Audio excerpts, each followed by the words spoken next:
نحمدہ ونصلی علی رسولہ الکریم اما بعد فاعوذ باللہ من الشیطان الرجیم بسم اللہ الرحمن الرحیم الصلاۃ والسلام علیک یا رسول اللہ وعلی آلک واصحابک یا حبیب اللہ۔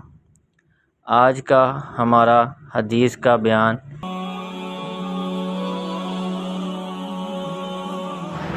عبد الرحمن بن غنم کہتے ہیں کہ ابو مالک اشعری رضی اللہ عنہ نے کہا، کیا میں تم کو رسول اللہ صلی اللہ علیہ وآلہ وسلم کی نماز نہ بتاؤں؟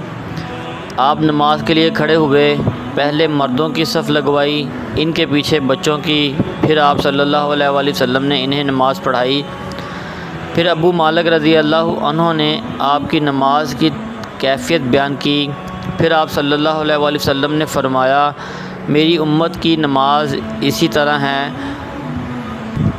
عبدالعالی کہتے ہیں کہ میں یہی سمجھتا ہوں کہ آپ نے میری امت کی نماز فرمایا۔ الشیخ عمر فاروق سعیدی حفظ اللہ، فوائد و مسائل تحت الحدیث سنہ ابی داؤد 677۔ حق یہ ہے کہ جماعت میں امام کے قریب اور پہلی صف میں صاحب علم اور بالغ افراد کھڑے ہوں۔ بعد ازاں بچوں کا مقام ہے، مگر ان کی صف علیحدہ ہو، اس کے لیے کوئی قوی دلیل نہیں ہے۔